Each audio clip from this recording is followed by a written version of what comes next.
And it's recording. That's good. All right, cool. I don't do anything too crazy for intros. I'll do like a super quick one. I'll be danged. Do you not want us to talk then? No, you're already talking, so shit. I think we've already got the intro done. Great. So we are at Gridlife Atlanta. We are hanging out with Paco. I can't do it, man. Roll the R's. You gotta roll the R's. See, I roll it in the back of my throat, not in the. Not, Oh, but that sounds like you said like Ibarra. I can't do it with my tongue. I don't know why. And Sam Nelvin, also known as Drift Idiot. That's dude. You opened up with like the best nickname ever. You're like, all right, let's just start off with self-deprecating and see where it goes from here. Hey man, there's enough cool people drifting videos on YouTube, at least in 2011, 2012, because everyone's videos at the time were look how badass we are, and I decided to show off how not good I was. So there we are. Also, you kind of have to be an idiot to like drifting because it is the most ridiculous and worst thing to do with a car. It's like all things considered. I remember the first time I saw it, I'm like, this is ridiculous. Like, Yeah. why are you putting all that money into tires and body panels to literally go out and destroy all of them on? Still the cheapest form of racing though. I would when say you so. consider like maybe Spec Miata might be about the same price, but still as far as like buying in, you can now just buy an old Mustang or an old E36 BMW and weld the diff and get out there for $3,000 to $4,000, which you can't really say about anything else. No, and you know what? I've talked a lot about this. I do a lot of help with guys in sponsorships and their programs and stuff, and I try to explain this to the companies that we're dealing with that the biggest in the industry are still sub $1 million per season. Some of them might be peaking out of the million. You look at Von Gitten's rig, like if you consider the staffing and everything else, then I can see them peaking up maybe. It's high price media man. Oh, that payroll must be insane. That guy gouges. Yeah, for sure. But if you even if you take that into consideration, like it's still by far the cheapest form of racing. Oh yeah. And visually, I would say it's the most stunning. Is the cheapest form of racing, as in also the easiest one to get in.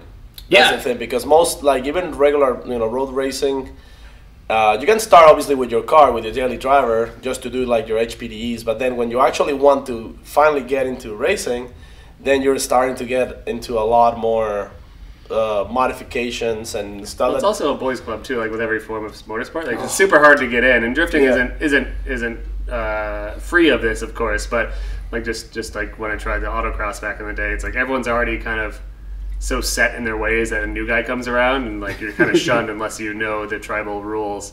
Drifting's kind of the same way though. But I mean, Paco and I were the same generation of drifters in Phoenix, where we just kind of showed up at the track and there were the cool kids, and we just kind of showed up and walked over to the cool kids like, hey, I'm new here, how's it going, you want to be friends? And then they're like no, they're kind of like I guess, but yeah, racing and motorsport in general is a very exclusive gatekeepy sport. I feel like there's not a lot of nice people. Road racing seems to be more what do you call, like there's more like secret etiquette. That if you don't get it, you just never belong to them. You kind of have to be like fostered or mentored in by other people. But drifting, thankfully, I think you can kind of just go out there and do it.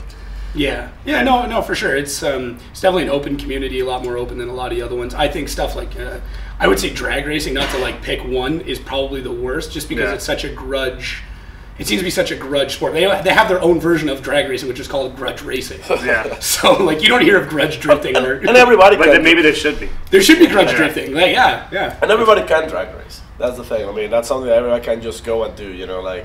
When the tracks are open, you can go in your daily driver, get in there, do a couple passes, and that's it. Like you're not really trying to be the faster car. You're just trying to beat the guy you're racing with. So yeah, that's a good point. And a lot of the times you don't even have to be the fastest. You just have to have the better reaction time or more. But see, like that's when you're getting more professionally into it. When you're like considering like, okay, I'm actually getting serious about drag racing. Then you get all that. But in reality, like most people who can go and do drag racing, you just want to beat the guy who's next to them. That's it. It doesn't matter if it's by an inch or a mile. Who's the reference? Is winning? Yeah, the same guys. Yeah, it's some famous racer. Live your life 14 seconds at a time. 14 seconds at a time, yeah. For what most of us can afford, it's 14 seconds. I remember those times. The drift fan. I started drag racing back home, but I thought you started drag. Like dragging, like drag queening. Yes. Yeah, that was the first part. But then I realized drag racing is better. But you then get to still wear the same underwear. Yeah. Yeah. Well, it's like a weight reduction sort of thing. Like a sure. full-size boxer is going to weigh you down. But a G-string. Yeah, if it's lacy and tight, it's going to feel right. And Yeah. you're going to be able to get down that strip. Well, what do they say? Ounces add up to pounds, right? So, you shave an ounce here, shave an ounce there, then... That's why I'm shaved head to toe. This is an audio-only podcast, Yeah. but if you were to look at me, I look like a newborn. Oh, for sure. Like, yeah, oiled up, too. I'm It's oiled impressive. up. I'm like not one hair on my body. Yeah, you just reek of baby oil. It's great. Thank you. I'm glad you noticed. Yeah, no, it's Jergens? Jerkins. Oh, Jergens. My bad. It's a dual-use product. Oh, all right. Moisturizes and lubricates. Engine degreaser. Yeah. I go home and take brake cleaner head to toe. Shower done. It's faster than trying to get rid of all that grease with just soap. Yeah. Oh, for sure. Yeah. I've always seen you. I mean, I've seen your videos, and you do work on the cars that you're talking about. Like, you're covered in covered in shit. And if you time lapse like our build videos, I start off clean, and then by the end of it's like the end of the video, I'm doing the selfie cam, and I'm like, okay, I'm going to bed, and there's usually like a palm print across my face, and there's that's funny how those prints happen. Like I never ever remember like touching CV grease and then touching my inner ear, but then somehow like 3 days later I'll just see a huge grease smudge in my inner ear. Like, oh cool, I guess that's there. My wife checks me when I come out of the shower because I always miss like the there's back always side one of the spot. back of my arm, and I'll get out of the shower. I'm like, all right, and I spread my arms. And she's like, no, you missed here, back in there. Yeah, well, it's cool you have somebody to check you out after you get out of the Paco is usually my shower, spotter, so. Oh, that's cute. Yeah. I just come to the radio though. Sorry, Mr. Spaniel all over the shoulder. So you gotta check for security cameras in your shower because little red light. Oh, what's that? Well, DEFCON 1. We're honest about it. He just stands there and watches. Oh, all right. At least read a magazine or like maybe sketch No, your French he girls? takes his job very seriously. Oh, that's good. Yeah. Check clocks in. Yeah. Pretty much. Little punch card. I don't know, I'm lost. So you. What are we talking about now? I knew this was gonna happen. Yeah. Oh, hell yeah. You get into the weeds. So speaking of you guys checking on each other in the shower, you guys have been friends for how long? Never. I mean, you could say that we've never started. We've never really been friends. It's just That's kind of acquaintances that have It's to a deal. business relationship. We have to deal with each other mostly. We don't stand each other at all. We're always We fighting. don't stand. no. And, Meal only. No, well, it's funny because we were talking about meeting people at the track, and it was that literally is like just new kids at the first day of kindergarten. And he'd already been at the Phoenix scene for a while though. So he's already in the sandbox. Yeah, he was already in the sandbox. I showed up with my toys, and I'm like, "Hey, do you want to be friends?" And here we are. Oh, that's good. And then years later, they're like, "You want to start a podcast?" And then years later, they're like, "You want to go on a podcast at Gridlife that we're announcing?" And Here we are. The end. Yeah, and then we literally. So actually, we started a new religion, and there's a comet going by tonight. We missed the eclipse. We're going to be killing ourselves later. So what I just drank then, that's... Yeah, so what that is punch, special punch. Yeah. And the spaceship. But you drank it. Yeah, no, for sure, it's gone. Yeah. Delicious. So anyways, we're all going to be dead soon, Okay. and I can't wait for this to be the last thing we ever say. Yeah, for sure, especially talking about viewing each other in the shower. That's a great way to end the legacy. I mean, that's what I want on my headstone. Yeah. Sam, Paco watched him in the shower a lot. The end. Once it's on the internet, it's there forever, right? Yep. Could that be if this was a DVD, I would hope that'd be the quote that's across the back of it. Yeah. I could, you know what? I put some pretty random titles to the podcast. Well, there you go. Sam watches Paco watches Sam in the shower. Forever at the end. For the end. With the 4, for sure. Yeah. That's awesome. So that was what we talked about this before. It was 7-8 years ago you guys met. Is it that long? Is it? No, because I've only had a drift car for Probably, 5. yeah, something like about 5 years. Oh, okay. My math sucks. Canada, the school system. Yeah, come on, guys. You guys count in Columbia, like metric? Metric, It's different numbers. You know, like America, there's only 3 countries that still use imperial. And it's like America and like Iran and Kuwait or something. Listen, you swine. We still Africa. respect the king's foot. Yeah. The inch. The gold standard. The angry inch.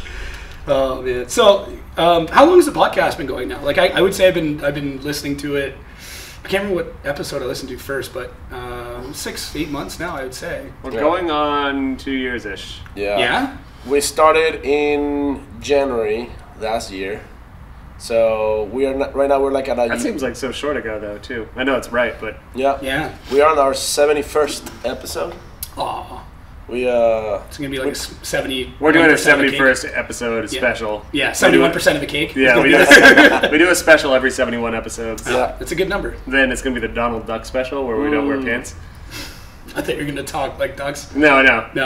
It's just like no pants. No, you People just can't wear really just see wear a it. t-shirt and nothing else. Okay. It's one of our Patreon goals. We should have that. By the You way. should actually. That down. It'd be like the Naked Chef, but like the almost naked podcast. Naked Chef sounds dangerous. Like, what if you're cooking kielbasa Bacon. sausages and you're just slicing? Not a good time. I got many of burns from doing shit like I that. actually have cooked bacon naked a couple times. Yeah. I did it this morning. Really? Oh, it was great. Where? Yeah. I did, At the track, you were naked cooking bacon? Yeah, I was cooking breakfast for them. Absolutely. It was dinner and a show. Well, breakfast and a show. Breakfast and a show. Yeah. Speaking of cooking, you brought something. Oh, I did. I brought lots of things. I bribed my way into the show with maple syrup.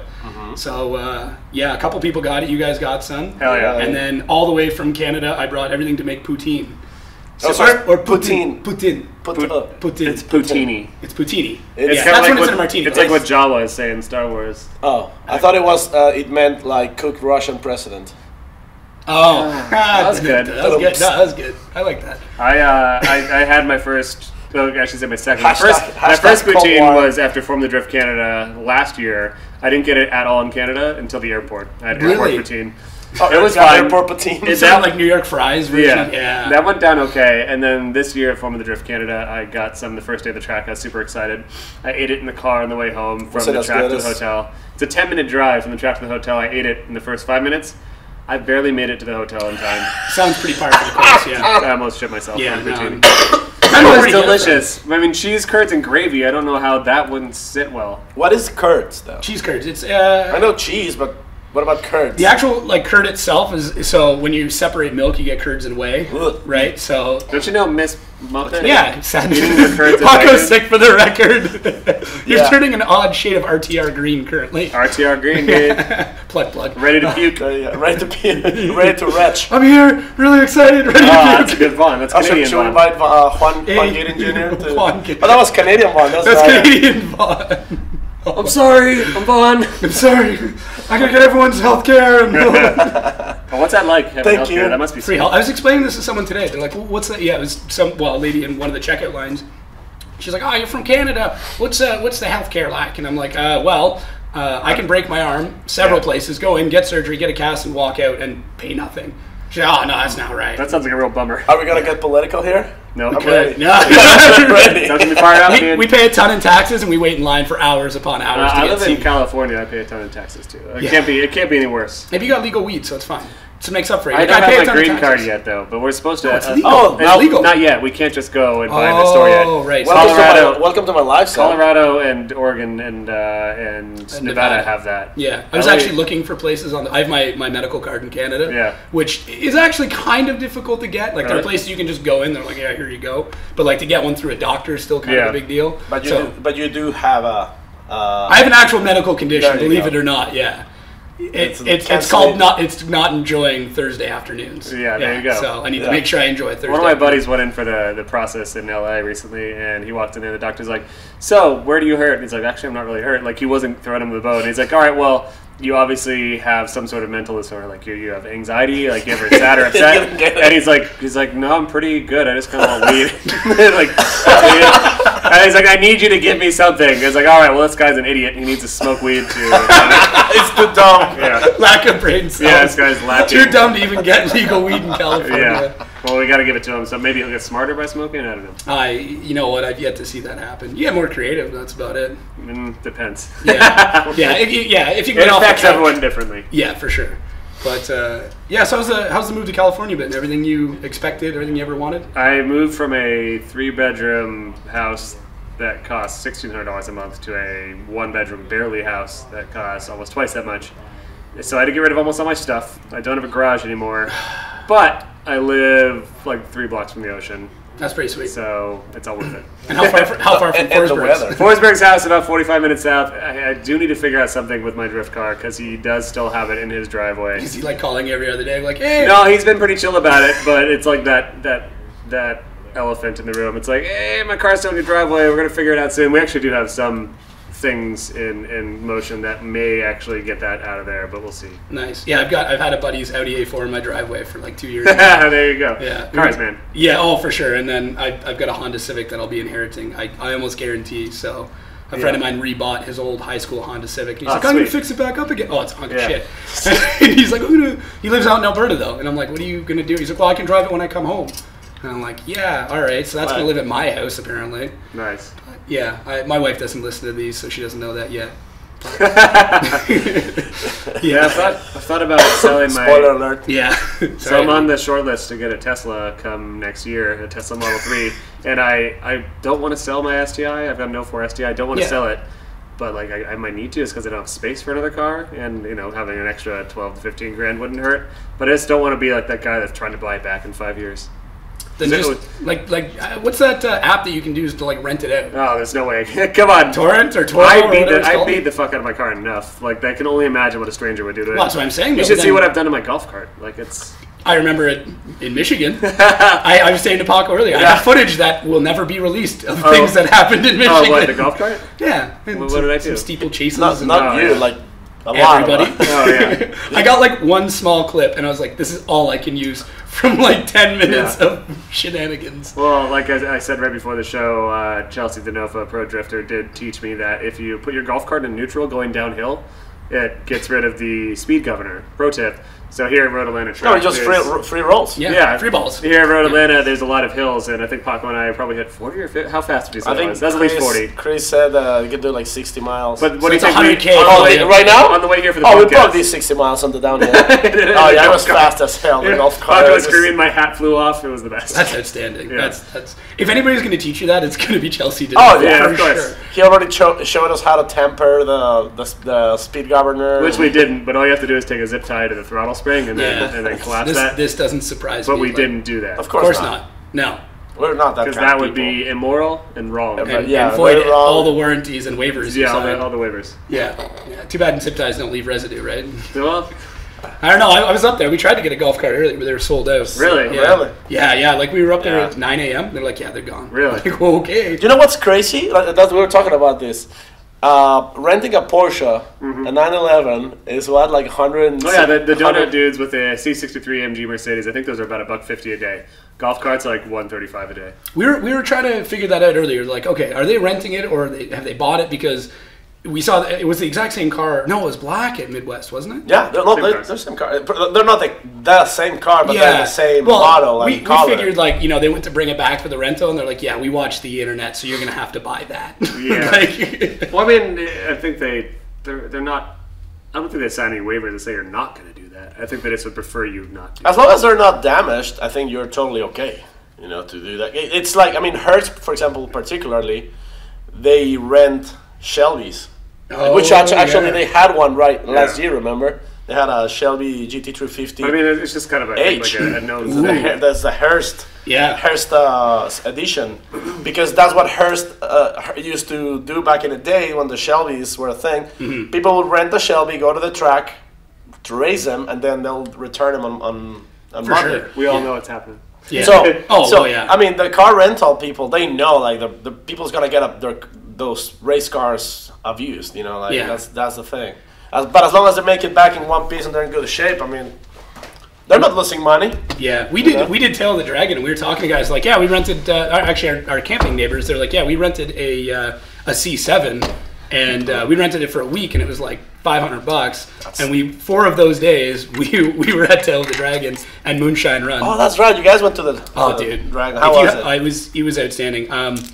I don't know if anybody from work listens to this. I know about the Tail of the Dragon. Yeah. That's when you do a lot of heroin and you got to chase the dragon. You got to do it in curves, though. Yeah. And then up and down, and then you got to name them all. You actually have to do 336 curves in 11 inches. Sam is doing he's deep throat maple syrup. Syrup chuck. That's good. I have to try that. Yeah. It's you know what? I really wish I could have got you small batch. But small bet, that's a really good move. Yeah. All right, so for the kids out there that want to know what's happening, so I was taking control of your podcast. I knew this was gonna. No, I'm not taking control. No, do it. Oh, it's fine. I won't explain the syrup. Go ahead, Paco. No, he's because it's not a visual component. We have to explain these things. So the maple syrup that was so kindly gifted to us. That's delicious maple syrup, by the way. You do a little pour of that in your gullet, and then you take your flask full of flask full of bourbon, and you do a maple syrup shot. Wow, that's delicious. It's not bad. This is so good, and then the syrup itself is that's some high quality grade A. It's not cheap either. Is that some Quebec Gold? No, so Alberta Gold. What do you call it? No, that's President's Choice. So for everybody black grade A, very dark, sativa or indica. Syrup de Rabu pure. Wow, all of our Quebec listeners Did just I get it right? for sure.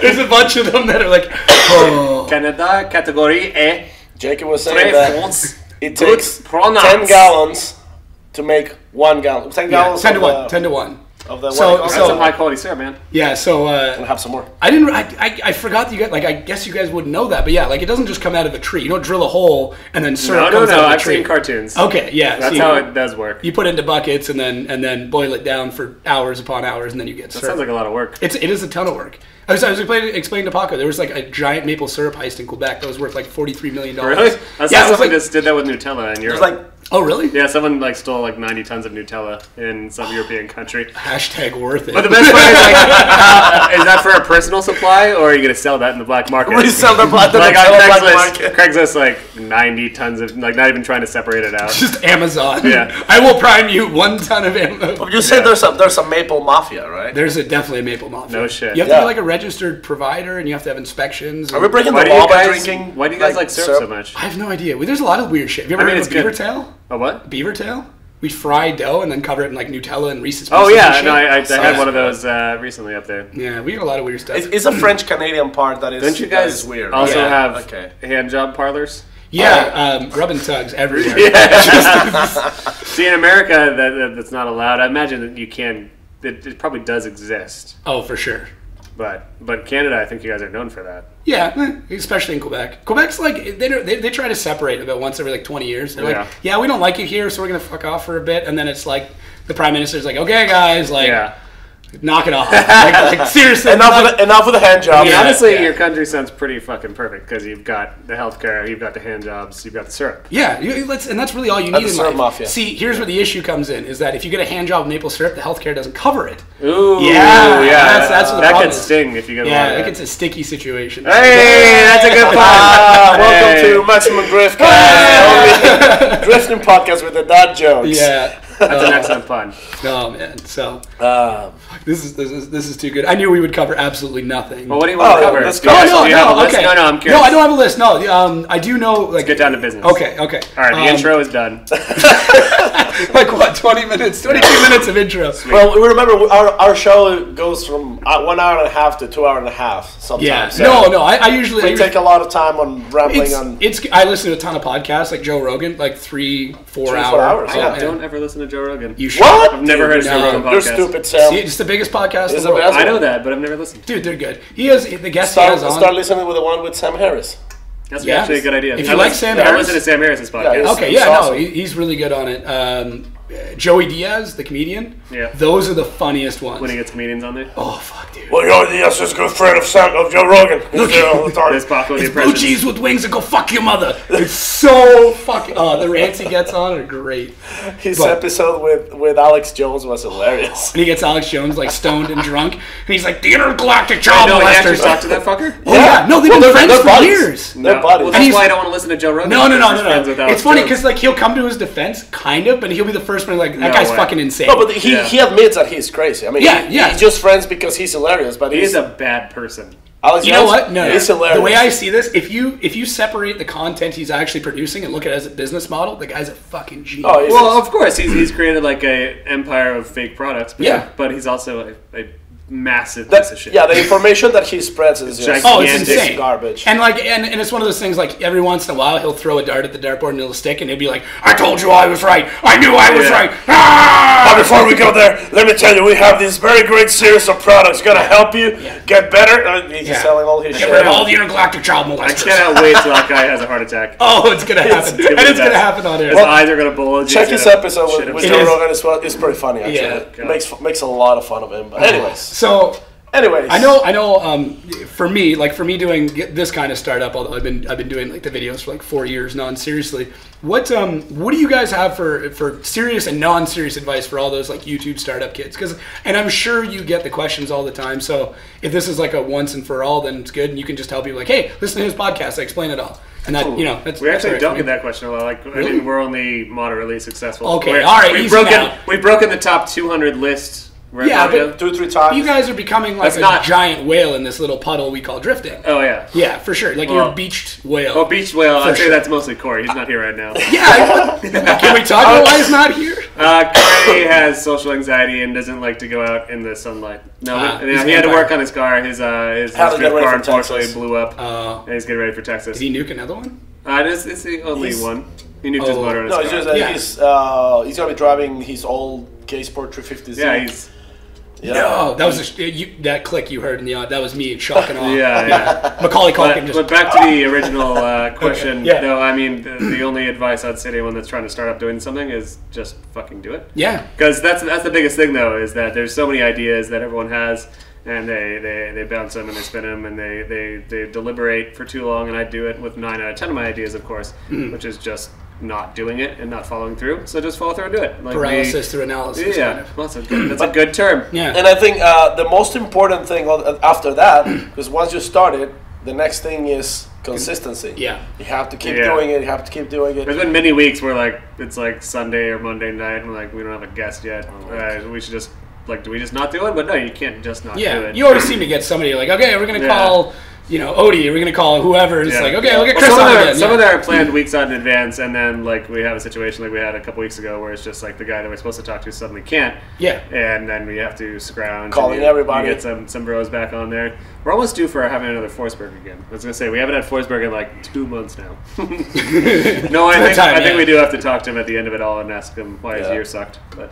Well, that's a whole other. I'm sure we can get into that. Yeah, I've got a lot of opinions. I don't want to get super deep into drifting because I don't know how many of your fans. It's mostly drift guys. It's we get a pretty broad spectrum. It's a lot of auto. Our very small following of people do listen to it, but a lot of them are into drifting and just motorsports in general. So. Yeah. But see, but that's the thing. When you start seeing your audience. It's not that big, and then after the third or fourth episode. Yeah. You're like, man, I'm not going anywhere, and that's where a lot of people bails. Yeah, well, you got to keep doing it though. It's like there's Twitch streamers you follow video game streaming at all. A little bit. There's people that will stream to an audience of 1 or 2 for 2 years, and then they get hosted by someone else, and then suddenly they have 300 people on stream. Yeah. So it's just kind of like that. It's you might make it in a year, or you might make it in week 1. You might make it in year 2, or you might not make it at all, but I mean, at least try. Just try to do something. What else are you doing? You're just fucking watching Netflix and jerking off, so... Yeah. I don't know, do something else. If you're sad about watching Netflix and jerking off, which if you're satisfied with just doing that, by all means... but just film it. Yeah. Yeah, and just do it. That might break some YouTube policies. Well, you can just put it on Pornhub. Yeah, I mean, thankfully with my whole Drift Idiot series thing, I got popular after the second episode, but after the first one was up for a month of just me and my friends, and it had 10 views. Yeah. And then I made the second one, and then somehow Jalopnik saw it. And then Jalopnik picked it up and posted it. Went down. Boom! It all went uphill from there, and that was just... Now you're here. Yeah, and that was... Now you make millions off on getting... Millions. If I'm getting paid about $1 million, our Patreons are up to $1.5 million. $1.5 million. Yeah. So Paco and I flew here on a gold-plated chariot. Oh, well, that's what the golf cart is. It was a Pegasi. Pegasi, because there's many Pegasus. There's many Pegasis out here. Yeah, more or less we're filthy rich, just finger banging our way to Atlanta. Can I say that on your podcast? No, go for it, man. I really don't. So pretty much we just already did. We just finger banged our way out here. Just tons of just hot babes just crawling on us. A lot of cocaine. A lot of cocaine. We do a lot of drugs. Women. For sure. Yeah. You got a little something on your nose. Oh, sorry. That's actually cottage cheese. Oh, is it? Yeah, I've been snorting that. I've been moving into the hard stuff. Yeah, it's like California living, man. That's what does it to you. It's rough on you, man. It's rough. Sorry. Don't worry about it. I remember once I punched a mic halfway through a podcast. Oh yeah, I put it out. My buddy's like, "You asshole! You blew my speakers." Yeah, early on we definitely hit our mics quite a bit. Yeah, I started listening to the old episodes and moving back just to kind of hear the. Nah, it's fine. My first ones were my day-to-day jobs is in sales, so I travel a lot. So I was recording them in my truck, and a couple of buddies listening, you have to stop. I'm like, why? They're the road noise is insane. Yeah. So so Jalopnik was kind of your big pickup moment. Yeah, that was the initial seed that occurred early on, at least for me having recognition in my shitty YouTube videos. And then obviously being friends with the Drift Alliance. That'll happen much later. That happened later. Yeah. So I was just a solo. So this is actually a fun story if you don't know it. I was a dude that grew up WRX kid, like get us like Subaru stuff, and I just had a couple of buddies, and we would like rip the mountain passes. We watched Initial D and shit. Yeah. And then I always wanted a drift car, and then I hit age 25, and I was like, I only have so many more years to make stupid financial decisions, and then I was like, I'm gonna buy a drift car, and then I found this S14 for $3,000, bought it, and then me and my tight knit group of bros fixed it up a little bit and just started drifting, and I was already in the business as a commercial photographer, and my cameras did do video, never taken a single video. Oh, really? Then I threw the GoPro in my car and had one of my buddies operate the camera from the outside, and he did a terrible job. Oh, like sure. He barely recorded me, thanks Brett. But Brett tried really hard.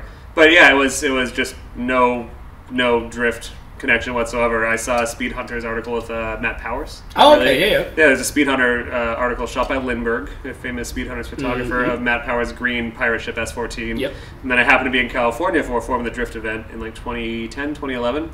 I saw Irwindale, just randomly just went, and I was like, this is awesome. I need to get inside of that. I want it. And then the next year, I self-financed myself going around to all the drift events, doing the show called Drift Chronicles, but still didn't know any drifters. I just more or less creeped into all of them. Which is, that's what I wanted to go. At that point, Sam already was, already been shout out by Dolobnik. Okay. Yeah. So that, you still had to ask, when you asked the permit, Formula Drift for the media credentials. Yeah, they wouldn't let me in because they said I needed someone to like kind of sponsor me, and thankfully my buddy Jeff Glucker, who does Hooniverse, he had seen my shit, and I asked him if he could vouch for me because he was kind of in that scene already, and that got me in. But yeah, I didn't know any of the drifters. I more or less just creeped around them politely for about a year or two. That's the thing. Like that's what I was going to. What's crazy is that we went to that first round in Long Beach, remember, and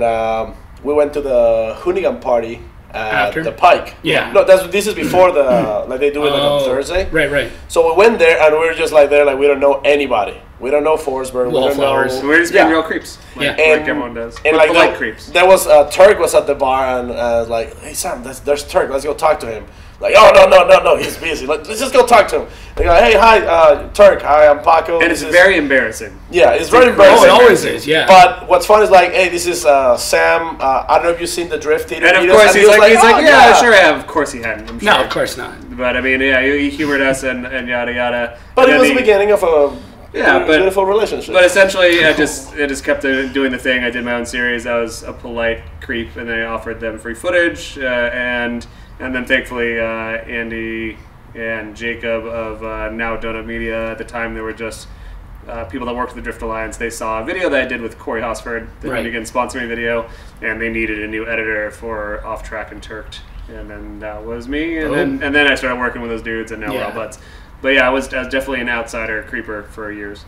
Well, that's I mean, I can say like I'm almost, I would say, at the same level that you were back then, where it's like you just have to start, talking to these guys and saying hi, and like, I might only get to see these guys twice a year, but I'll come out and be like, hey, do you remember me? I did, and for me, it's the Cummins Miata build that we did, and I just say to people like, it sounds shitty, but I'd be like, oh yeah, we did the Cummins Miata, and people are like, oh, okay, you're that guy, yeah, and that's the key for people to remember, and like I came to this event, and people that I met at this event last year, like, hey, you're Jacob. Like, I remember you from this, and I'm like, yeah, okay, yeah, we're good. Like, it's if it's something that you want to do and you want to be, I wouldn't say famous, but you want to be known in that universe, you have to be in that universe and start to make yourself known on your own accord. Yeah, and I'm gonna get super fucking nerdy here, but I'm also really a nerd. So there's a guy in Avatar: The Last Airbender. Yeah.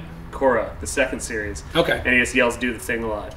And that's the thing, though, is do the thing. Just like do the thing. Like if you're concerned or you wanna be bigger, you wanna do something else. Just and Nike, of course, already has it. But like just do it. Just do it. And Shia LaBeouf yells about it.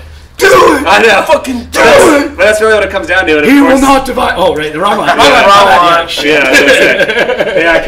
can't follow my own advice so much of the time. But seriously, though, just do the thing. Like, but at this point, you're so busy now that you can't do the thing. Well, I mean, I'm doing the thing. But you're doing the other thing. Yeah, but you're doing other things. Yeah, you're doing the other thing. The other thing is keeping you busy. But I still have like pet projects that I want to work on. Like, for example, I filmed the Driver on Driver with James Dean. I love those. Thanks. Yeah, this might be the last one of all time. Aww. But I had to do it with James Dean since it's kicking all the American drivers' asses, and it is whenever I finish filming them, I always feel embarrassed and shitty, like they're gonna be not funny and bad. and then I start editing them, like this is gonna be okay. And I've already started editing the James Dean one a little bit. I'm like, this is gonna be good. He was an excellent sport about it, and he already knew coming into it that what it was because he'd already seen them all. And he definitely fucking. How you keep a straight face and those dry lines? Like I'm sitting there, I'm like, hey, how many takes? How many takes for that joke? Where he's like, it's all. You just turn something off in your head. You're like, hey, dead kittens. Like, just that's all I'm thinking. I didn't know. It's just because like I know I'm a director. Like I'm so worried about cameras and audio and everything else that I don't even focus on delivery of the jokes. So you're like, okay, is that placed right? Am I projecting? Yeah. Are they gonna be able to pick this up? And that's all going through your head where you're like, and then I have to remember do you always wear thongs? Or, yeah. You know, like, and then I have to remember to Jim Halpert at the cameras. You know, The Office, like the whole look at the camera, like make the joke and stare at the camera. Yeah. It's tough to remember it all, but. You're like the Jimmy Fallon of drifting, like where you just like laugh and kind of look at the camera. I'll take that, Jimmy Fallon drifting. Exactly. There are worse things to be. Oh, for sure. Oh, yeah. That's good.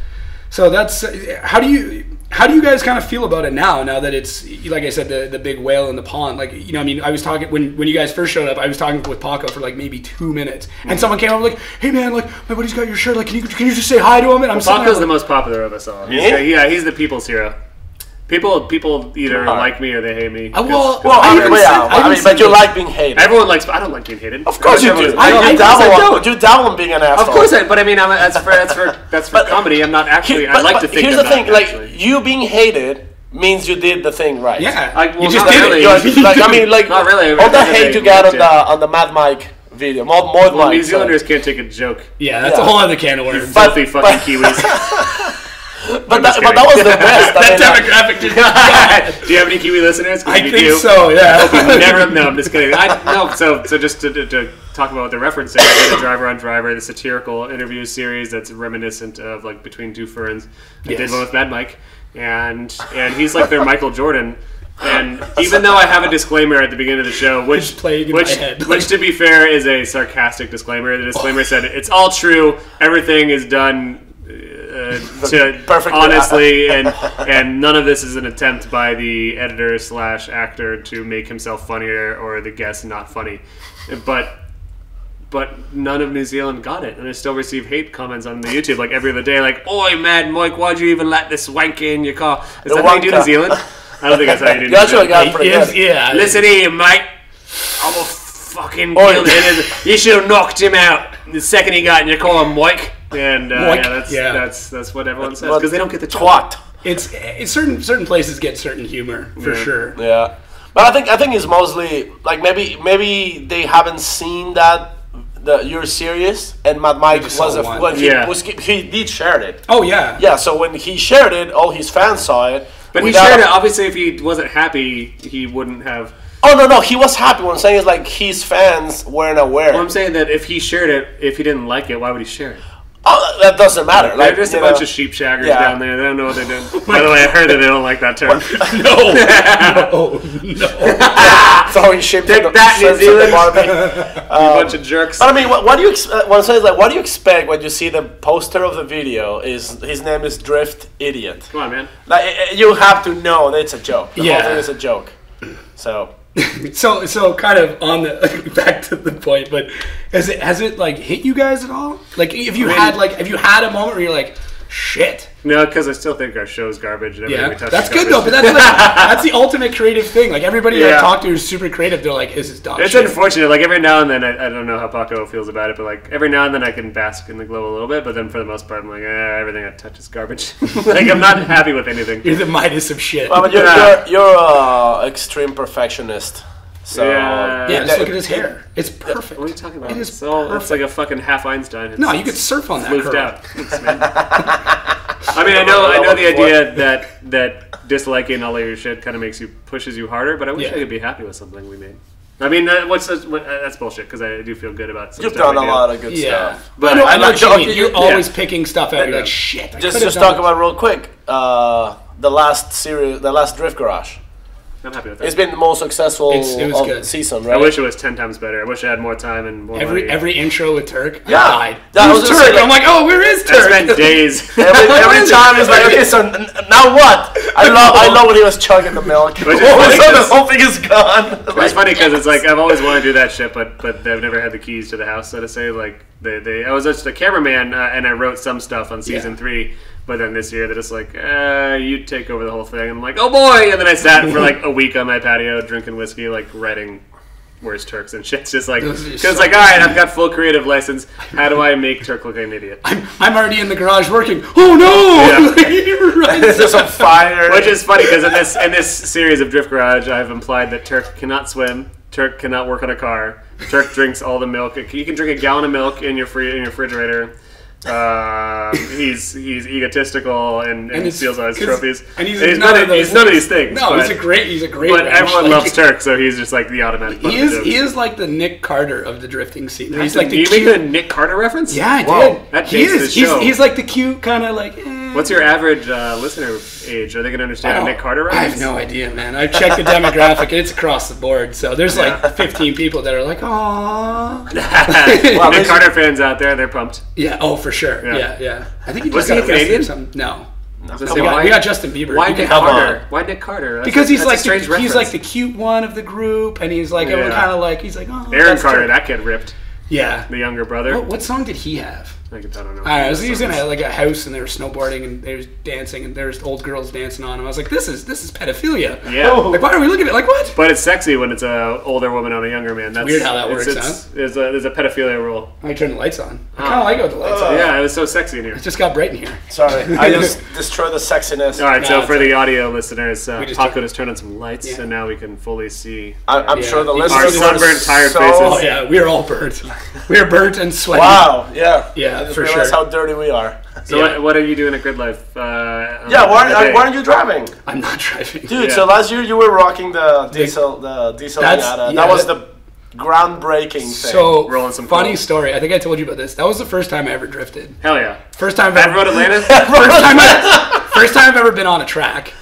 First time I ever drifted that car. Maybe the hardest track in America. So, and I wasn't even supposed to be out there. I'm not gonna name names. I had originally set up with 2 people to drive the car on the track, and due to unforeseen circumstances and timing, it couldn't happen. And I'm like, no. I hauled this car 19 hours through the mountains to get here. This car's going out on the fucking track. Yeah. So I talked to, once again, I'm not going to name names, I'll tell you after, but I talked to somebody here and they're like, look, get it teched and it'll happen. I'm like, okay. Yeah. So I teched it with one person. They're like, hey, you need to get these guys to tech it. Went over to the other guys. They didn't even tech it. They looked at it. This is fucking insane. And the guy's like, what are you doing? I'm like, I had to go take it for a shakedown. He's like, okay. Slaps the sticker. I was like, get out there. And I'm like, so good to go. I get out on the track. I get to the top of the hill. And Nick Swan's there. And I've already kind of talked with Nick. And he's like, are you ready to go? And I'm like, yeah. He's like, hang on 1 second.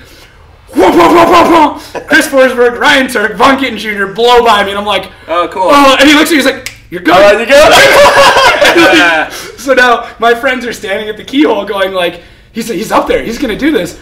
I come down. I skip the first corner, the second corner. I get to the edge of the keyhole, e-brake, gear down, roll coal, and just kick the back end out and all the way around. And they were filming it, and the footage is useless because they're just shaking. Oh my Everybody's like, holy shit, he's doing it! And I do a round, I do a shot through the S's. There's a wicked shot of me going through the S's. I did 2 laps. We come back in. As soon as we finish up, we're all stoked. Nick Swan comes up, he looks at me, he goes, you're not supposed to be out there, are you? I'm like, nope. He goes, you know you're done for the day, right? I'm like, I don't care. I'm happy. That was it. I got 2 laps. That explains that. Okay, because I do remember announcing for that last year. It's like, we didn't see that Miata again. I wonder where he went. Yeah, they kind of politely asked me not to go back in. And then at the end of the day, everybody's packing up, and I went and I made friends with one of the track officials, and I said, like, hey, man, like, sob story. We've been 19 hours and all this stuff. I need to get some photos. He goes, okay, we're cleaning the track right now. And I'm like, all right. He goes, I'm going to go disappear for a few minutes. I'm like, oh, no way, this is happening. So we get in the car, we take my pickup, we drive it out. We did like a full photo shoot at the S's, and then we did the photo shoot at the top of the hill above the keyhole, and then like the photos blew up, and we got all the publications and shit. It was crazy.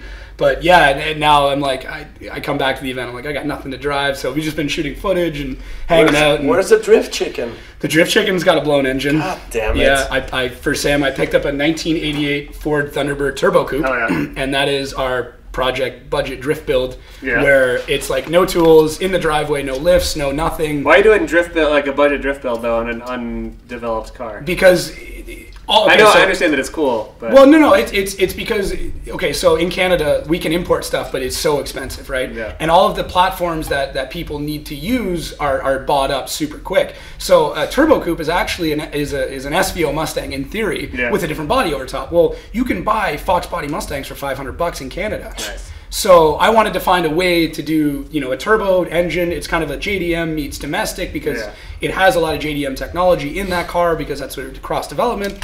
So, and we wanted to show people because there's a lot of, no offense to what you did, but you look at that build. Yeah, exactly. Fuck me. You look at that build and even your build, in Drift Garage, I look at that and I go shit, I can't afford that. Most of the guys watching that can't afford that. Yeah. But that's what's cool.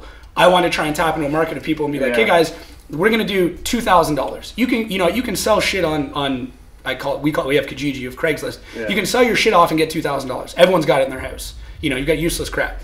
Take $2,000, buy the car. This is what you can build for $2,000. Okay, let's say now you get another $1,000. This is what you can build for $3,000. So we're kind of upping the ante every time until we get to the point where it's off season. We're like, hey, $10,000 budget, sponsors. What can you do with this piece of shit car with that money? So we're at the point now where it's $3,000 in, and I've blown the engine. And to be fair, though, just to defend Drift Garage on my car, the only expensive part we really put on there was a turbo. Everything else was pretty much base shit. But it was base BC coilovers, which can be had for $1,000. It was which is expensive, but everyone needs coilovers in their car. That's the rule. But I mean, everything else was basic shit, and just the point of the show this year, at least for me, was to do knowledge. For sure. We spent 10 minutes talking about coilover setup. And that's stuff that people don't know, and there's always arguments on forums and Facebook. Funny behind the scenes conversation is that I'm setting up Forsberg and Turks to the Scene, and there's they do the regular, we've done it every year, past Drift Garage, and they're like, all right, so we put these coilovers in the car to make it better at the end. And it's no, but tell me how. And then they're like, okay, well, we make it better by so-and-so. It's but how do you install them? And then they do that. It's but how do you set them up when you first put them in the car? These are things that these dudes all know. And oh yeah, we can say that, I guess, but they don't realize that, that's what I was, as both an idiot and a guy that doesn't know anything basic about the car. That's what I mean about the boys club of automotive scene, is that so many people don't know just the basics, what ride height should I set my car at stock that is ideal? Yeah. And it's what is the best, everyone wants to do slam. I slam my car right away, my drift car. It's I want to be close to the ground, but why is that not the best? Why is that maybe the best? Why, yeah. And there's so many questions I have that no one answers, and people are afraid to ask them because it's taboo. You don't want to seem uncool or unknowledgeable. You don't want to look at an idiot. No one wants to seem like they don't know what they're talking about. But so many kids, me included, I imagine, or maybe I'm just the only one. I don't know why the fuck anything. Why are we adding front camera? Now I kind of know half these answers. What does this do? Why is Turks front camera so cambered out? Why are we slamming our cars? Why are we raising our cars? Why are we doing anything? And it's just a bunch of people know this and they think it's obvious, and it's not. No, I agree. And I think one of the very important things about Drift Garage, because I remember as I go in the comments and I read. Oh, don't you dare! The YouTube I know it's the worst part, but light candles and just But I was doing. I was doing it on actual as research, and a lot of people were saying oh, how's this? Affordable, blah blah blah. Those coilovers are $3,000, and this thing is Well, that was season 3, but season 4 now. Well, they're all basic. But what I was going to with that is that at the end, it doesn't matter what brand you get. What they're trying to show you is what to do. It's up to you what brand you can afford. You don't have to go with KY. Is KW or KY? KW. KY is the jug. KY is the jug. You need to go with that. Can we pause for a second and just recognize the fact that Paco just mistaked KY sexual lubrication with coilovers. That sponsorship is gone for. Let's just have a moment of silence. Well, all right, okay. Yeah, I know what you're getting. But you know what I'm saying. You can do exactly what they're showing you in the show, but using used coilovers that you found on Craigslist for $200. But you shouldn't, because I have blown shitty coilovers on my car before this, and it definitely impeded my drifting. Yeah, and that's kind of the point. But it's better than the factory suspension. Yeah. Still. I mean, better than the 20-year-old factory suspension. Yes. But as we've said multiple times, we should probably just make a video that just a 20-second video straight up saying it, because everyone asks non-stop in every drift video ever, what do you do to your new car? What are the first mods you do? The first mods. A, you weld your diff. 2, You get a bucket seat. Oh yeah, no, for sure. And then 3 coilovers. And it's crazy that the bucket seat is so overlooked. It's crazy how much more it. Yeah, and I can't. How do you say that? Anyway, Forsberg says it a lot. Yeah, KY Chili. Yeah. Get the bucket seat, and when he explained why, it was like, "Whoa, actually, that makes a lot of sense." You can focus on the wheel and your foot position. And that's one of the things that I liked about this season, that you guys did a lot of like straight up shop talk. Yeah. No cuts. That's what the nerds want, man. Yeah. So it was this season was from a nerd to a nerd. I got you guys covered. From idiot to nerd. From nerd. No. So, but like we had the opportunity for a snap-on video that we did. We're at Spring Mountain, which is kind of like a Bondurant outside of Las Vegas, and we got to drive some Corvettes around this course. And they just had the stock seats, and I had bruises on my left knee just from hitting the door the whole time. It's like I could have driven that car. Yeah, right here. You've got him, right there. Yeah. If I just could have had a bucket seat in that car, I would have driven so much better, because you can't fucking drive when you're flying around the entire car. Was it and automatic? Drifting throws in. No, it's a manual. But drifting throws so many more G's than just going around a track gripping. Like you. One of my favorite things from your video with Corey and Matt Powers. Yeah. Drift Busters. Drift Busters. You should keep that going. Drift Busters. I would like to. There's a part where Matt Powers they're trying to drift SUVs. They're Tahoes. Yeah. And they're wearing shorts and They're lab coats. And Powers, like they're not automatics. Tahoes, whatever. There's like onboard cameras, and Powers is like trying to drift this thing, and you can see just his legs like this. I just actually thought about that. I totally forgot about that video for a little bit. It amazes me that got made. Like that we were. That you were allowed to? Yeah. Well, Corey was still working. I know. It's working at Bondurant, but the fact that like I had no experience making any videos at that point. And then Corey was like, "Hey, Matt Powers in town. We should make a thing, and we can use any cars at Bondurant." All right, everybody who's listening, go to Drift Idiot's channel and check out Drift Busters. It's absolutely stupid. It's ridiculous. That's your whole channel. Hey, what's up? Oh no, it's just interesting to see the kind of the development that even you've gone through and Paco's gone through, and the whole thing where it's like you go from these super humble beginnings, right, and then just kind of now we're so humble. Paco keeps. Oh, you guys are both Paco super humble. He's making so much money, he can just buy 15 more cars now, though. Yeah. Granted, all of his cars cost $500. Do follow them, yeah. Yeah. I was cars are in your driveway right now? 8. Or your house? 8. 8 cars. And I was this close on buying another one last week. Well, you didn't buy that one? I didn't. I think I might after. Can I ask what it is? You sure can. Go ahead. What is it? It's a 1963 Cadillac Eldorado. Why didn't you buy it? Badass. I see no reason not to. 500. It's a V8. The biggest production V8. So we have to do this every time that we're on another podcast, Paco. Go through your stable. Jesus. What's in your stable? Top to bottom. Pontiac Aztec. Chevy Avalon. Which you have a shirt of currently. Oh yeah, I'm wearing my Aztec. Is it Akira Aztec? Walter White. No, but it's an Akira shirt. Yeah, it's a homage. For nerds, that's a Akira. Akira. So we're the Avalanche, Aztec, Dodge van, the Dodge van. Syrup pull, if you don't Syrup pull, yeah, no, go for it. Do what you gotta do. The Tofu Drift van. Go with the syrup after. Previa. Yeah. Subaru SVX, the one with the weird windows. Right. Buick Riata. Yeah. My favorite. The Riata. That's your favorite? That's your favorite It's one car? of my favorite cars. Yeah. You should really get a Probe GT. Dude, don't tempt me. I love those things. Dude, that was my second car. It's the best. Yeah. I have 2 Datsun 280 ZX. Like 2. One's a shell, though, pretty much. They're both shells right now. Okay. Yeah. But they're both sandblasted. One is going to be like street car, the other one's going to be drift Dude, car. I don't even have time for one car. I don't know. You're going to get a Tesla, so you get half a car. Yeah. Sorry. What, 0 to 60 in 5 seconds bothers you, man? No, you know what bothers me? Is that you don't start the engine. And then you press the gas and you hear nothing. That's the best. Yeah. For my valet days, that was my favorite to get in Tesla. You valeted? Ooh, you know that story? No. Yeah, so that's honestly one of the best car. Is that where the gray hair came from? Just getting yelled at by rich people? Tell them about the farts. So actually, I did stand-up comedy like 3 times. It's way too nerve-wracking, which is funny. It's honestly one of the reasons why I don't want to do more driver on driver, because it's so fucking nerve-wracking. Yeah, for me. really? Oh yeah, it's tough.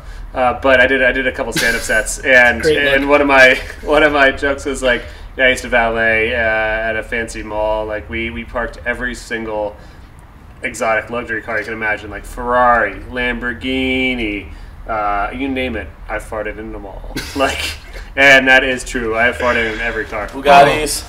Yeah, we actually did get a Bugatti Veyron, so I managed the valet at the most expensive, or valet I don't know if location. it's the most patronized or the most expensive, but it's like, so it was Scottsdale Fashion Square Mall in Scottsdale, Arizona. I'm sure you've heard of Scottsdale, Arizona. Scottsdale, yes. And so it's the most expensive mall there. I managed that valet for a year and a half, and we got everything, like every single car. Like I drove every exotic you can really imagine, and actually did get to move a Bugatti about 10 feet. The owner was very against it, but we told him, like, I'm not going to let you move your car, because we had to parallel park these cars. So like I had like a Ferrari in front and a Murcielago behind. I had to parallel park a Bugatti Veyron in the middle of the two, and I farted in it. So there's something about running. Was it a wet one, or can you please describe the fart for the audience? I would say that possibly sound sample. So valets, you run a lot, and that that probably dislodges all your juices. Does that tighten or loosen? Well, you run a lot, and then you sit down. I think the sitting down process kind of like. But it builds pressure, right? So I mean, obviously our buns were sweaty, so I would say that it probably had a good. Okay. A good vibrato. Oh, yeah. Wasn't it? But I feel so. Though, wasn't like a. When you think about it, though, I feel terrible. Like I'm not pleased about this because, like these. No, I do a little bit because, like, let's say these aren't trust fund people. Like, let's say they earned their fucking Ferrari. And they earned the fart. Yeah, like they were. These are like. Let's say this guy's a huge car enthusiast. He grew up. From rags to riches story, like he's worked his ass off for this fucking car. Most likely. And then here comes this 20-year-old valet guy. Ready to go. Who he doesn't want to give his car to anyway, so Beans in the stomach. he gives me $20 to leave it up front, so you can just keep an eye on it. But I still have to parallel park it for him, and I'm just a sweaty fucking 20-year-old that thinks it's funny that I'm farting in his pride and joy. So is it like, were you a moral farter? Where it was like, you know what, this guy looks like I'm not going to fart in this car. I mean, it happened a couple times. You're just like, this guy's. It was random, but then other times it felt great. Did you have to like lean to the side or? Well, you always lean a little bit. It depends. I mean, that's what I'm saying. Comfiest seat to fart in? I really liked. So Shaq was a constant patron of that area. So I drove Shaq's police car. Shaq used to play in Phoenix. Shaquille O'Neal, yeah. So we had I don't watch basketball, so. But you know heard the name Shaquille? Yes, no, I know who Shaquille O'Neal is. But so he had a police car because he wanted to be like a volunteer policeman for a while, and he had this like police Charger, but he had to get the seat rails moved back. Yeah. So like I had to actually sit like at the front of the seat to even reach the pedals, and I remember farting in that one. That was good. Funny story about Shaquille. A buddy of mine, he had a Scion XB, the little tiny boxes. Sweet. And he was driving to Scotland, and he saw Shaquille O'Neal walking. Yeah. Pick him up. And well, he rolled his windows like, "Hey Shaq, do you need a ride?" And he's like, "Oh hell yeah!" And he jumped into. He's like pretty much like sitting like with his knees. Yeah, because he couldn't fit in there. I still have Shaq's number in my phone. By the way, you don't. Because can we call him? Because he asked me to. He asked me to get a girl's number. He was like, "You see that girl over there?" He's a little shy. He tipped me like $100 and to park his Shaq Diesel, like the F650 thing. Yes. And also fun to drive. I don't know if I farted in that one, but he's like, "See that girl over there? Give her my number." And I was like, "Deal." No. I was like, "Deal," and then I gave her the number, but not before I put it in my phone, just in case you might need. Have you ever used it? I think one of my friends drunkenly stole my phone in college. And do you text him on his birthday? But you know, at least? I think I actually may have deleted it for that purpose. I didn't want it to be used for wrong. Because, no, for sure. Because every time I've told that story, friends are like, "Let's call him." Yeah, no, that's the first thing that came to mind. Yeah. Can we text him right now? Ask him if he can open up a can of Shaq Fu. Yeah. And he also had the Shazam video game, or Shaq Fu was a video game. Shaq Fu. That thing kicked ass. But yeah, it's terrible. Valeting was the best way to experience because I drove literally every car imaginable up until like I stopped valeting in 2015-ish when I went full time into this career. Wow, so this is like super recent. Dude, so if you are an 18 to 25-year-old listening to this show and you don't like your job and like you're not ready to get into like a serious job yet, go valet. If you live in a big city, because I made $20 to $30 an hour cash. Like I would walk away from every shift with like $200 to $300 in my pocket, and it's exercise. And when it's not busy, you can learn a bunch of shit by reading books. And you get to drive every car in the world. And the second the customers aren't looking, you just fucking pin it. Don't do that. Don't do that. To the metal. I don't want to tell stories about what occurred. We can talk about this after. Yeah, I was going to say. The show after the show. Someone that worked for me did crash a Maserati into a curb. That was like 20 grand worth of damage. I or someone that, let's just say one of my friends. One of your acquaintances. Nam Salvin. Oh, Nam Salvin. I've heard of him. Accidentally spun a Viper in a parking garage. Didn't hit a wall, thankfully. That's all they do, though. That guy's an idiot. Like Mustangs go to crowds, and Vipers like doing donuts. Anyways, valet cars, don't crash them because these are people's pride and joys. But, it's not a bad job. Yeah, it's not a bad job. I love the job. I'd still be doing it if it didn't have, if it provided more moral like satisfaction. But I had to do the thing. All that it was all that farting in vehicles. Yeah, you're just like, I can't do this. I can't. I go home every night and cry. I just had to cringe about the idea of someone that they really liked me at that valet company. I cringe at the idea of one of them listening to this and then like. Don't worry, we get like a few downloads. You're good, man. But still, like I cringe at the idea of them listening to this. I'm like, oh, that. Everybody does it. That fucking what farting? Yeah. You should book about that. You should see the guy. You should see what I just did to everybody in my truck. It was great. We had Waffle House, and I was like, locking these windows. Did you do steak and eggs? What did I do? No, I didn't do steak and eggs. I did not the Grand Slam. That's Denny's. I did Moons over my hammy. Just kidding. That's also Denny's. I did their big breakfast with a waffle and Grand Slam, which.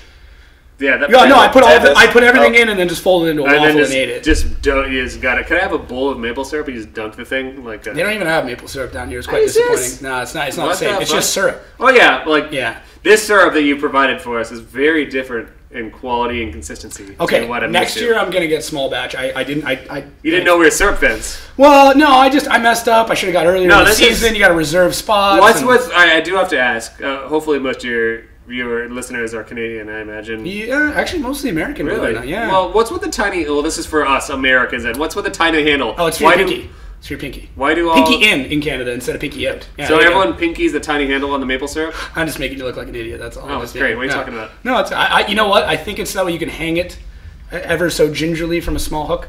And then it's on. I figure it's like a carabiner at your waist. So that way you have your syrup holster. Yeah, for sure. When you're like the little dogs with a barrel around its neck. Yeah, just but Canadians with maple syrup on their waist. Zip tied to their belt loop. The Canadian style. Emergency syrup. Yeah, you never know. In case of emergency, don't break the glass. Yeah, it's. You think am I gonna be able to fly with this back to Phoenix? If you have to smuggle it. You have to hoop it. I like the idea of you. What if I butt chug it? You could butt chug it back to Phoenix, and then just can you handstand? And then just put it back out after. Watch me. We'll put it in a balloon, and then you would get that KY we were talking about. What's your favorite thing to butt chug in Canada? See, maple syrup's up there. But, it's literally up there. Yeah. But Canadian beer. Like, I brought down Canadian beer last time. No. I drink a brand called James Ready. I actually brought some for Chair Slayer in Michigan. Really? He's Canadian, right? So I messaged him. Yeah, he doesn't say oat. Is he embarrassed about his Canadianism? I've never... I think he just wants to fit in. So yeah. I never heard him, like, even back in the day when he's still like kind of like going back Calgary. and forth. Yeah, but he never says oat or about or about. Or I don't get this. I don't say about. Yes, what do you say? About. It's still kind of different. Does it? No, because you guys say about. Well, we're making it obvious.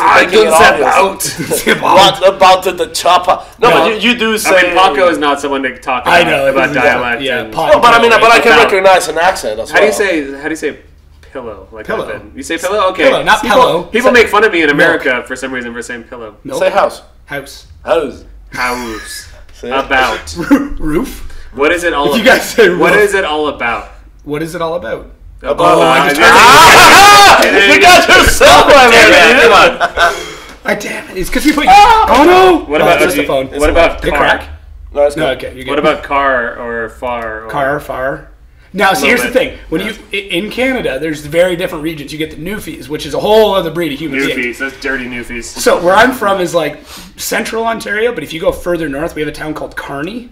And they've got an entirely different language. And it's like, their greeting is, how are you there, bud? Oh, yeah. How are you there, bud? How are you there, bud? Oh, there, buddy. Like, you gotta learn. Oh, yeah. I went to high school with these guys, man. Is that like in Ireland? It's like a pikey. Yeah. Oh! They're like their own little... The Canadian pikeys. They're all I hate pikeys. I hate pikeys. But yeah, they're all kind of stuck in this one town, and it's interesting. Yeah. It's like local dialect. Well, no, I was gonna say because we have, of course, some of those people at the Bayou people. We've met a few of them. Yeah, we're close to it. Remember when we came down? It was in Kentucky. We had the Miata with us last time, and these guys came up, and as soon as they started talking, I turned around, looked at everyone like, "This is gonna be great," because their accents were so thick, and they were like straight out of the like. full on redneck. It was great. It was just an experience. Crazy. We just basked in it. We let him talk and just answer the questions. In Phoenix, our racetrack has a lake where they do like boat racing, drag racing. Crazy. Those guys are insane. They're like 11,000 horsepower boats and stuff. So we have Formula Drift Pro 2. The last round was at Phoenix, and we had like all the Pro 2 guys with pretty hardcore cars. Yeah, Pro 2s. And that day we had some of the boat racers that were there, and they were like walking around the pits and looking at the cars, like, oh, these cars seem to be pretty. They had like some pretty like the guys I was talking to. They were very very like southern, I guess. Did they go at all? Like, these cars have some crappy engines, because the boats we have over there have like 11,000 horsepower, and like they were just super like fast. Yeah. But they were talking about horsepower like it was just like sand, this fucking 10,000 horsepower, 11, like 8,000. It's like no big. I mean, not 8,000, but just tons. In stupid amounts. But it was so hard to understand what they were saying. I know what they were doing in Phoenix. That was quite a long drive from. Well, they're used to racing in the bayou. The bayou. How do you say it? The Vale. The Vale. What? Do you watch Game of Thrones? No. God! All right, this show is over. What? Good night. All right, everybody, thank you. I don't have time. I got too much. You don't have time? We don't have time either. But you can just like play it in the background. Yeah, just playing beavers and moose and stuff up there. It's like you don't have time for TV. Are you watching the fight? Oh, yeah. We're supposed to be playing it today. I don't really give a shit. What? Tomorrow. What? Why would I? It's tomorrow, Paco. It's tomorrow. Saturday. It'll be like Ludacris and like that going on. At the same time. It's gonna be. I heard Ludacris is gonna stop. They're not allowed to air it. Show. Why not? I thought because of licensing and money. Because you'd have to pay for each one. Yeah. You know what? I don't have a data plan here anyway, so I'm just not going to check my phone. And then, So if you see me... You're going to know. No. I will stick my head so far in the sand.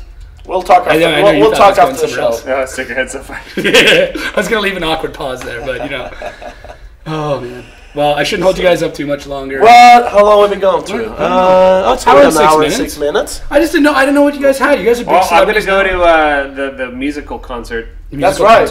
We should check, what's his name? I'm going to crowd dive some kids. That worked out real well for Turk, didn't it? he jumped like during the down portion of the song. Yeah. What was that? Knee? Well, we watched elbow? What was it? Head and shoulders, elbow, knees, and toes. Like I'm doing a GoPro POV video for this entire thing. Keep talking. Oh. The podcast will know, but I'm going to do a POV GoPro video where I have to put this in my mouth. Do you? Yep, there you go. I can't stop looking at it. I know. It's pointing at my crotch. Oh, of course. Well, you got quite the lord. I can't say lord. Happens. It's quite exciting. So what was it? He jumped into the crowd and hit somebody. He cannonballed. No, that was the problem. With the elbow. Oh, did he? I didn't know he actually. He just went for it like. Well, he looks like a go for it kind of guy.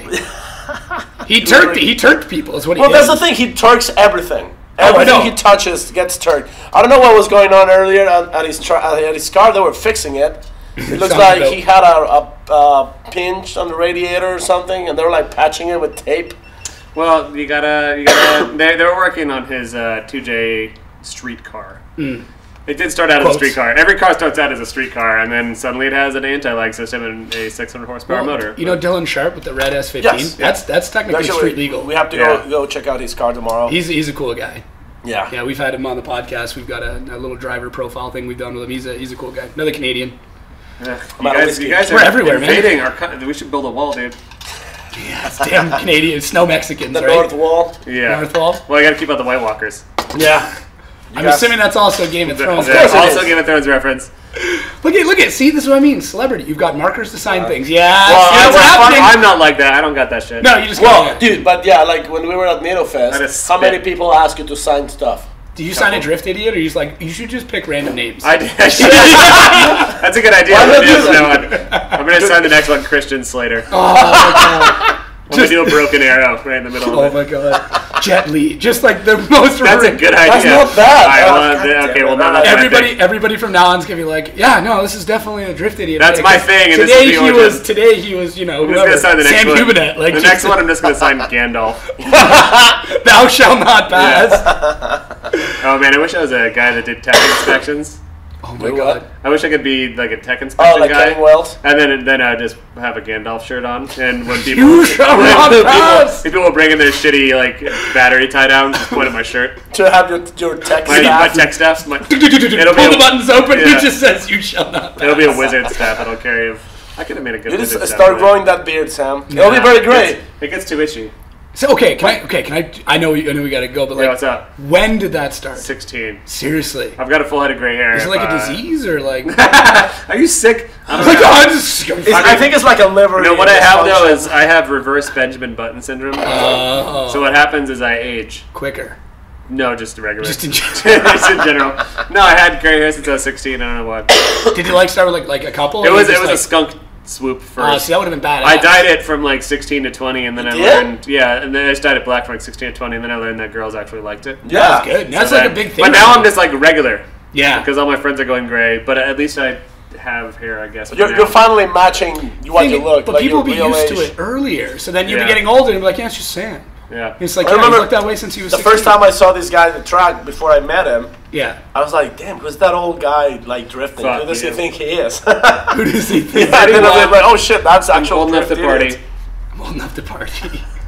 All right, speaking of party, I should let you guys go to party. Well, let's go party with us. I'm down. We're all down like a frown. All right, well, let's go. You're down like a frown? That sounds sad. You've never heard that before? I'm going to fill you guys full of Canadian euphemisms. We have plenty of time. Awkward pause. I put that in on purpose. I put that in on purpose as well.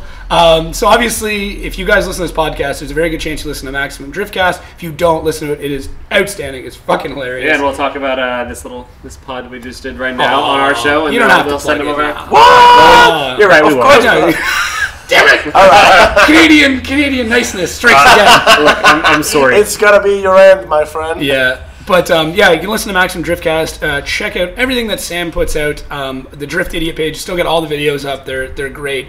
You can see him age throughout the process, which is perfect. My hair gets slightly grayer. Yeah. Paco, 2F Performance. Milfhunter.com. Milfhunter.com. Hashtag Wiener Schnitzel. That's Corey. Hashtag.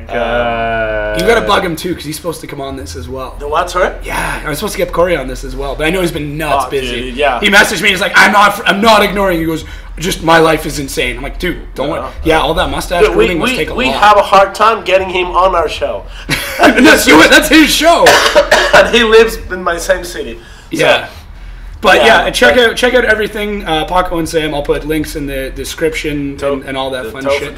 Tofu Drift By the way, I've been neglecting. No, you need to get it. It's finally getting worked on. It's just the shop where it's been worked on. It's actually they're working on Corey's car. Oh, so same shop strikes again. Just like always. We gotta prioritize it. No, for sure. Too, so. Yeah. But we'll be back on track soon. Can I close this out with a syrup pull? Please do. We're doing another. It's got a little stir stick too. Syrup chug. That's quite the. Oh yeah, I just got this flask. Well, for people who are just listening, Sam has a tactical flask. Oh, for sure. I don't want to talk about it. It's a tactical. Anyways, flask. here's a syrup pull. You can hear it. Yeah. Salud. Can you hear it? I don't know. Let's see if we can. And there goes the syrup in his mouth. No. And then there goes the whiskey, and now he's shaking his head to mix it. I love Canada. It's so delicious. I love Canada too. Except Trudeau, I don't like him. What? All right, we'll end it on that. Let's get political in the last 5 seconds. Bye. All right, have a great Thanks again, guys, for listening. Thanks for having us, Jake. Have a great night. We'll have all the vlog and shit up from this weekend. Well, thanks again, guys. Kenny Vloggins. Kenny Vloggins.